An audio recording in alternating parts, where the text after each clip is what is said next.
Hey, what's up, productivity junkies? Darren Persinger here. I'm sure you've seen, have heard online by now, the lawsuit that's taking place. Inman News reported it first, between a real estate branding company, marketing trainer company, suing a real estate brokerage and an agent. I'm not going to get into the specifics of that. I'm not even going to take sides, not going to get into the legalities. Don't know about that stuff. But what I think there is a huge opportunity to learn here. So I want to speak to the brokerage owners, the agents, the other trainers, coaches, companies like myself that are not even in this space yet. So if you're an agent that works for a broker owner, or you know another agent, or you have a coach or trainer that isn't in this space, you can take this video and share it with them, because this video is specifically for them.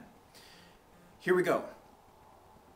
Whether you think the social media stuff is a fad and internet marketing doesn't matter is complete bullshit. What you think and feel doesn't matter.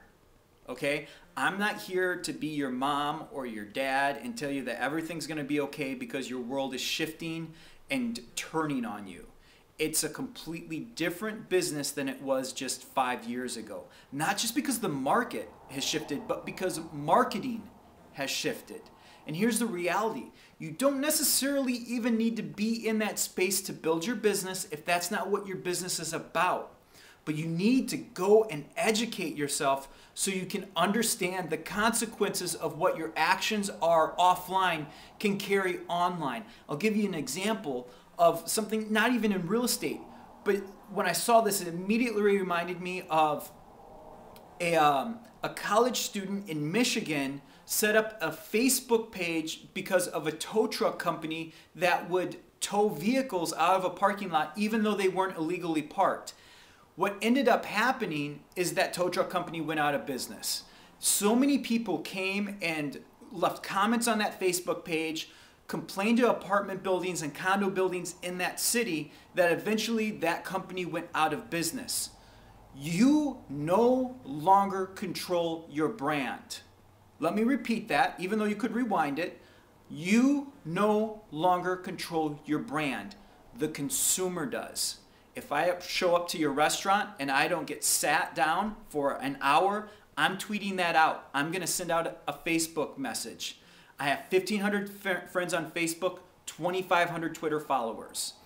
I go in to get my haircut and it's a bad haircut, I'm going to complain about it. If I am a real estate buyer or seller and you do a bad job of representing me in a sale, I'm going to Facebook, I'm going to tweet about it. If I'm a real estate agent and I'm not happy with my coaching or training, I could Facebook or tweet about it.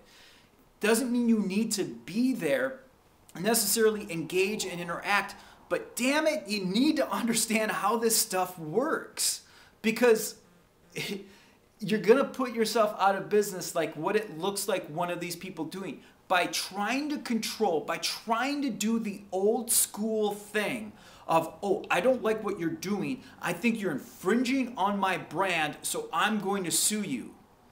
You might have been able to control that 5 years ago, but not today, not with how the world works. So even if that person does win the lawsuit, I think they lost in the court of public opinion. So now who is going to hire her to help them build their brand when she's destroyed her brand herself? I said I wasn't going to get into taking sides, but that's the side that I'm going to take. Whether she wins, she's actually lost, because here's what's going to happen.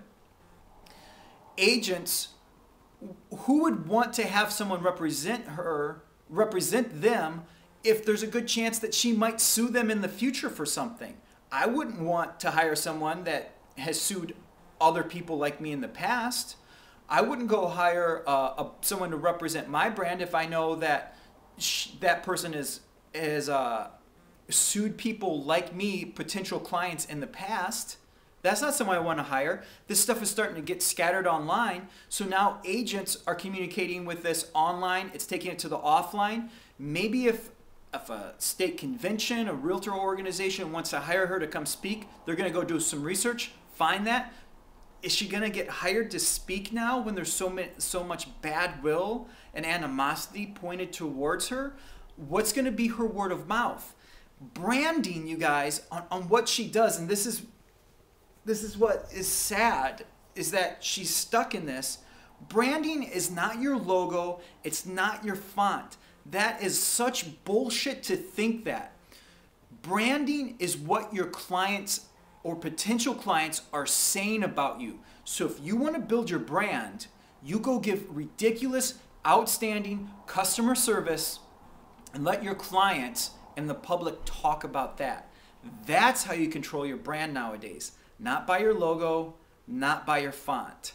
If you want to stay in business in the next 2 years, 3 years, 5 years, you need to educate yourself on how the online world works. And just keep in mind, it's word of mouth, but it's word of mouth on steroids. Where if I didn't like your restaurant 5 years ago, I might have told 10 of my friends that weekend, where now I can tell 1,500 of my friends instantly via Facebook. You need to educate yourself on how the online world works if you want to stay in business.